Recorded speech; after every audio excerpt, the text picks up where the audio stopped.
কাল রাতে গোবিন্দ বাড়ি আসেনি, কোথায়? না সোনা মা, আমিও তো ঠিক জানি না ও কোথায়। দাদু দাদু কি তোমার কোনো চিন্তা নেই দাদু, কি সমস্ত ব্যবস্থা করে দিয়েছি। কিসের কি ব্যবস্থা করেছি? দাদু বউ ভাত ভাত কাপড়ের। হ্যাঁ, বউ ভাত কাপড়ের। তা তুই কি ব্যবস্থা করেছিস?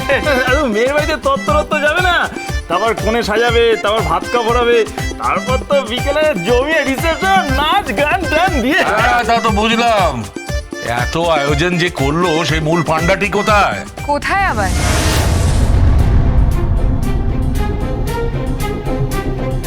তিনি এখনো ছক্কা পাঞ্জা চালিয়ে যাচ্ছে।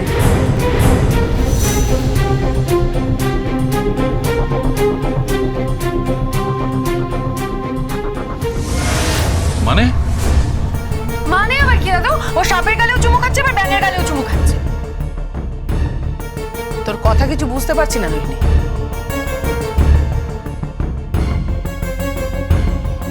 আমার কথা না বোঝার কি আছে সন্ধ্যা মাসি? আমি তো এখনো বলছি, ওই গোবিন্দ রণবীর সিং কে বোকা বানিয়ে পূর্বীর সাথে কোনো চক্কর চালাবে। এই ঠিক করে কথা বল, ঠিক করে কথা বল। তুই এইভাবে কারণ আমার অভিযোগ আনতে পারিস না। অভিযোগ?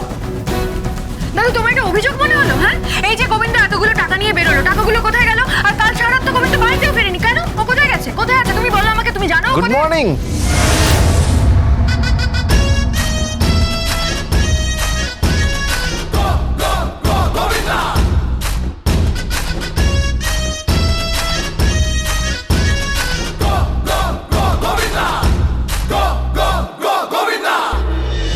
কি রে গোবিন্দ, তুই? হ্যাঁ, আরে কোথায় ছিলিস? আর বলবেন না দাদু, সকাল থেকে বাথরুমে বসে আছি, কোষ্ঠকাঠিন্য। ওই দুদিন ধরে তো আপনার ওই সব ভেষজ পাতার রস খাচ্ছি না। হ্যাঁ। আরে আমার তো কি অবস্থা, তুই তো কিছুদিন হলো আমাকে কোনো রস টস দিচ্ছিস না। কি রে রোহিণী, কি সব উল্টো পাল্টা বকছিলি? আরে এ হচ্ছে আমার সোনার ছেলে চিকু চিকু ছেলে।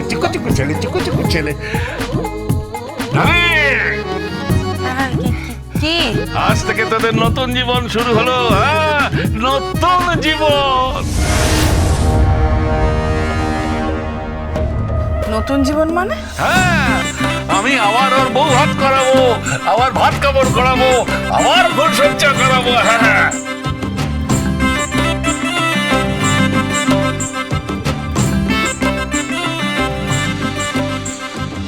আরে আগে তো সব কন্ট্রাক্টে ছিল, তাই না গোবিন্দ? হ্যাঁ, এই চুক্তির মিলে সেটা কখনো আবার সত্যি হয় নাকি? এইবার খাঁটি দিয়ে দেবো। হ্যাঁ, এইবার যখন পূর্বীর ভাত কাপড় হবে তখন আমার ডালিরও ভাত কাপড় দেবো।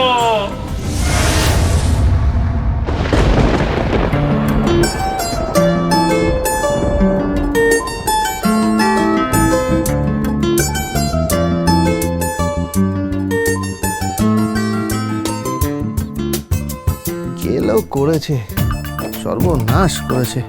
যেখানে বাঘের ভয় সেখানে সন্ধে হয়।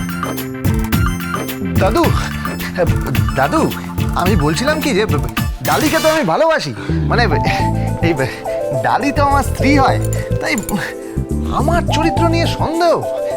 তাই তাই দাদু বলছিলাম আর কি। তাই আর কি বলছিলাম। শোনো, দাদু যা বলছে তাই হবে।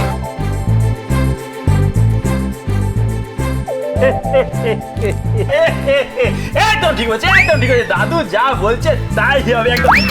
না মানে বলছিলাম যে মানে জমিয়ে একদম খাওয়া দাওয়া হবে, ষোড়শ প্রচারে খাওয়া দাওয়া হবে, জমে যাবে পুরো।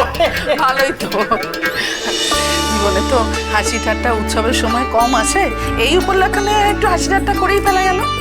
একদম তাই। তাহলে গোবিন্দ পাক্কা কথা, তাহলে আয়োজন শুরু করে দেওয়া যাক।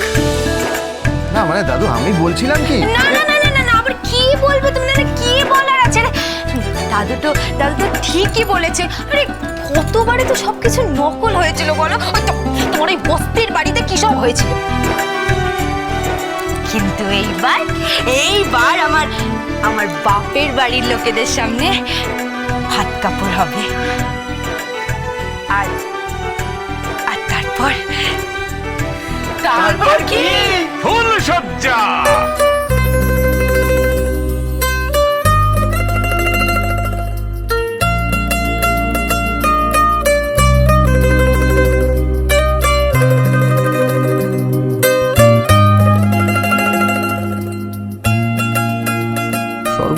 করেছে, কারো পৌষ মাস, কারো সর্বনাশ।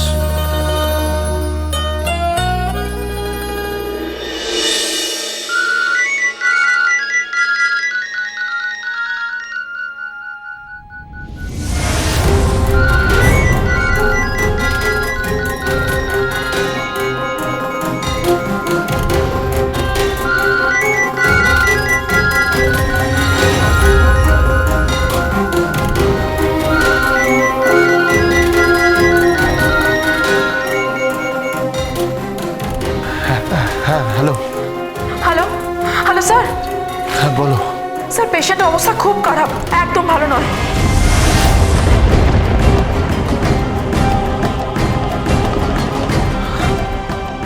আসছি, আমি আসছি।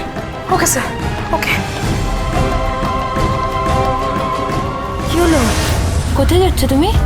ওই ডালি, মানে আমার একজন পেশেন্টের খুব খারাপ অবস্থা, তো আমার যেতে হবে, একটু আসছি আমি। কোথায় যাচ্ছিস? দাদু, আমার পেশেন্টের খুব খারাপ অবস্থা, যেতে হবে। পেশেন্ট? হ্যাঁ, কালই অ্যাডমিট হয়েছে, তো আসছি আমি। যাচ্ছ, যাও।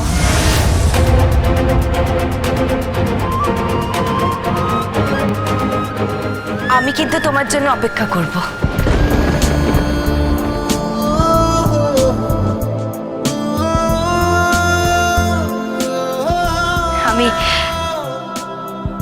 আমি নিজের হাতে রান্না করব।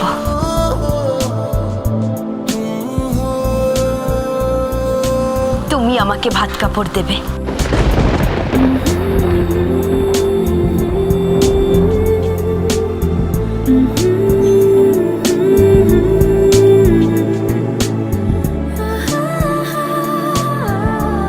আর যতক্ষণ না তুমি ফিরে আসবে, আমি কিন্তু দানাটাও কাটবো না।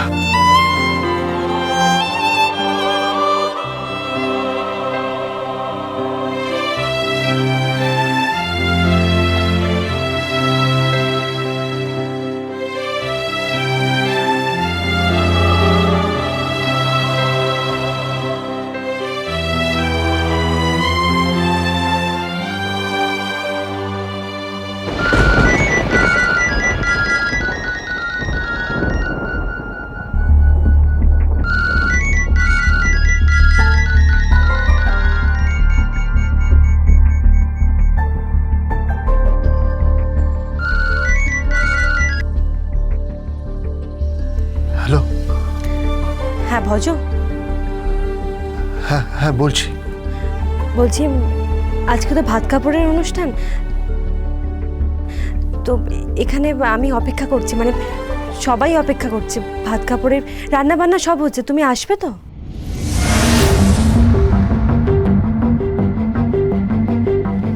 হ্যাঁ হ্যাঁ, আসবো আসবো।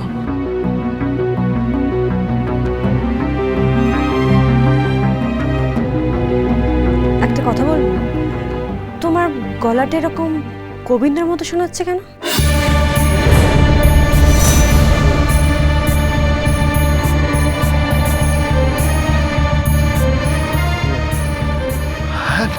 না না না না, কি কি বলছো? আমি আমি আসছি আসছি।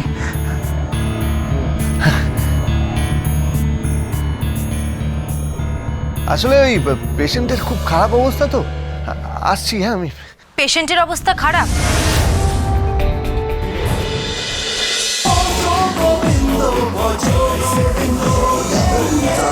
Govindo.